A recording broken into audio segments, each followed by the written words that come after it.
Hello everyone, I'm Steffon Nickson here with your TCU News Now update for Tuesday. The SGA is offering free shuttle rides to DFW Airport for students. The shuttle is scheduled to leave today at 3 and 5 in front of the Blue. If you miss today's rides, they will start again tomorrow as early as 7 o'clock. TCU Marching Band is ready to turn some heads with the game against Grambling State this weekend. Like the football team, the musicians are ready to step their performance up. Thanks, Sarah. The TCU Forensics team hosted the second SGA presidential debate, and many student concerns, including the Bronze Frog debacle, were up for discussion. Do you think the Bronze Super Frog statue controversy is merely a scapegoat for insufficient operating procedures for cabinet?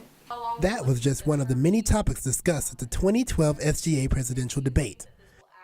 Student body president Brent Folan and his opponent Josh Simpson went head-to-head on issues involving transparency, policy implementation, and student participation. In regards to monitoring student funds and how they're spent, the candidates had this to say. Is maybe putting the budget online so every student can check daily on where we stand with all the money. Anytime you have a large expenditure, that it should be talked about, because if it can't withstand the approval of both cabinet and of House, then it's not a good idea. Folan used his closing statement to address the Bronze Frog controversy, including statements from two cabinet members who claimed that a vote never occurred. One has been flipping flopping this whole time, and the other person who has been very diligent saying that there was not a vote is my opponent for student body president. He also accused TCU 360 of reporting an inaccurate verdict in his impeachment case. Charges were not founded. Completely different.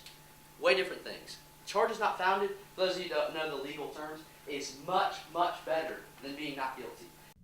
Simpson and Folan are roommates, and as one might think, Simpson said the campaign has caused a bit of tension between the two. The whole impeachment thing was really unfortunate. I never wanted it, never called for it, and I'm glad that Brent was not found guilty. I think the issue there was transparency.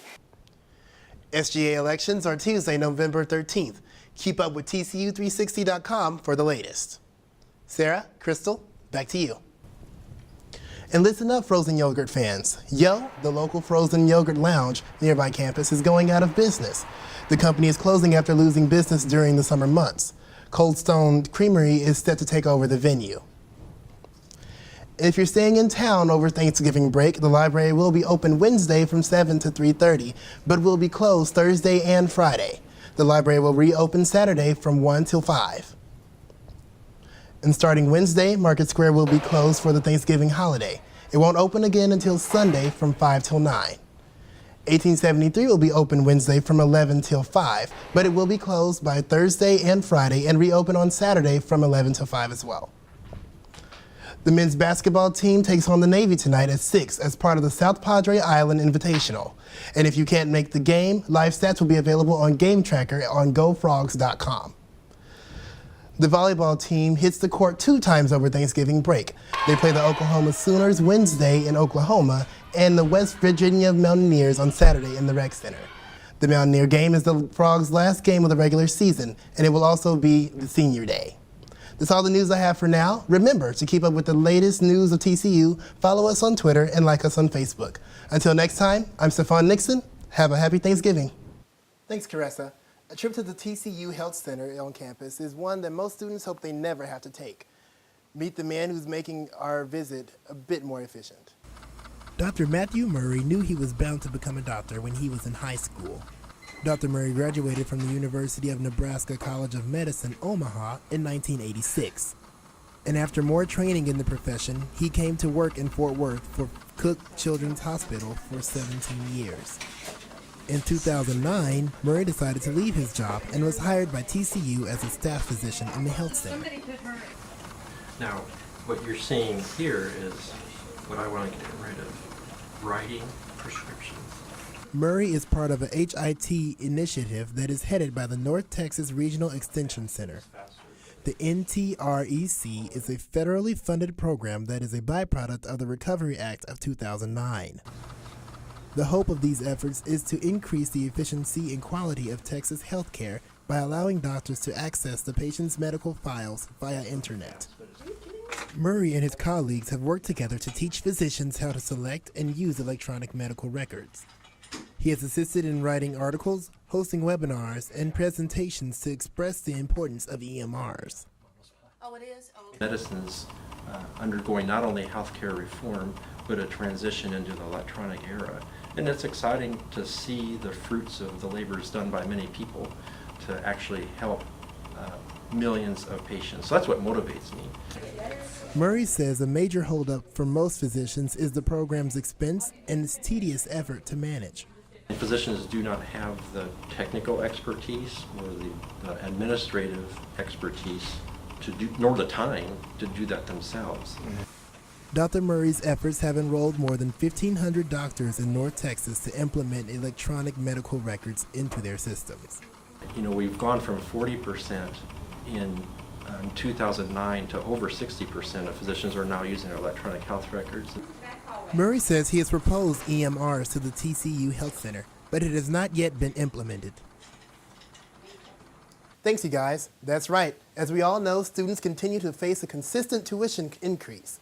While financial aid is also said to increase to help students balance the new costs, it still brings a concern among students. Meet Sarah Powley, a sophomore strategic communication major here at TCU.